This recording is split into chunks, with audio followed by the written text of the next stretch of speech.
Assalamualaikum warahmatullahi wabarakatuh. Perkenalkan, saya Mita Hanafia, guru TK Dharma Wanita Sekar Putih, Kecamatan Tegalampel, Kabupaten Bondowoso.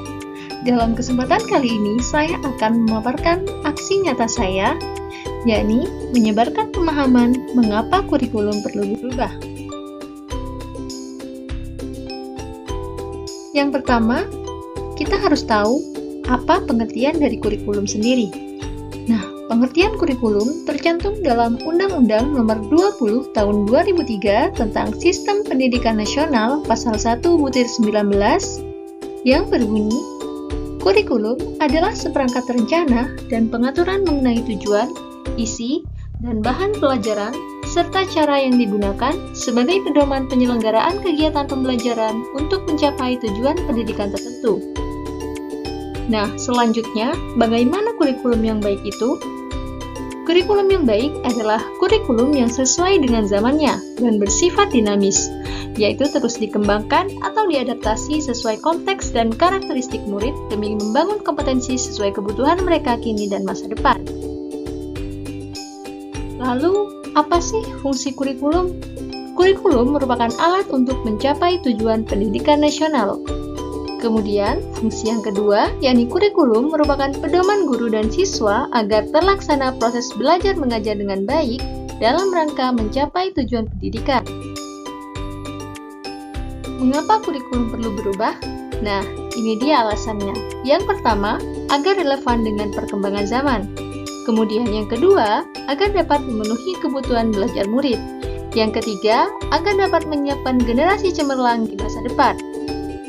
Kemudian, ada beberapa perubahan kurikulum selama 16 tahun terakhir di Indonesia, yakni yang pertama tahun 2004 kurikulum KBK, yang kedua tahun 2006 kurikulum KTSP, yang ketiga tahun 2013 kurikulum 2013, yang keempat di tahun 2017 yakni kurikulum revisi, dan yang terakhir yakni yang kelima tahun 2020 yaitu kurikulum merdeka. Nah, kurikulum merdeka sendiri itu mempunyai kerangka dasar, yakni yang pertama, tujuan pendidikan nasional, yang kedua, profil pelajar Pancasila, yang ketiga, struktur kurikulum, yang keempat, prinsip pembelajaran dan asesmen, yang kelima, capaian pembelajaran. Nah, adaptasi kurikulum.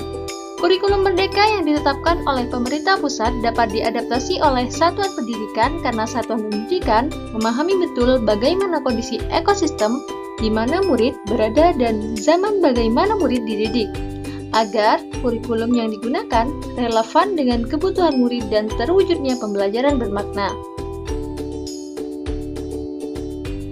Nah, berikut kita akan bahas tentang kurikulum operasional satuan pendidikan, yakni yang kita kenal dengan KOSP.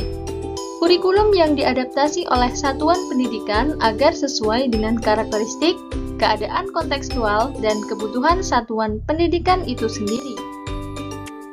Nah, komponen KOSP sendiri yakni yang pertama, karakteristik satuan pendidikan, yang kedua, visi, misi, dan tujuan.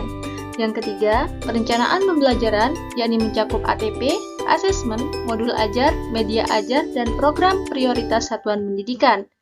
Kemudian yang keempat, pengorganisasian pembelajaran, yakni mencakup pemuatan kurikulum, beban belajar, program intrakurikuler, ekstrakurikuler, dan proyek penguatan profil Pancasila. Kemudian yang kelima, sistem pendampingan, evaluasi, dan pengembangan profesional. Nah, ada 5 prinsip pengembangan KOSP, yakni yang pertama berpusat pada murid, yang kedua kontekstual, yang ketiga esensial, yang keempat accountable, dan yang kelima yakni melibatkan berbagai pemangku kepentingan.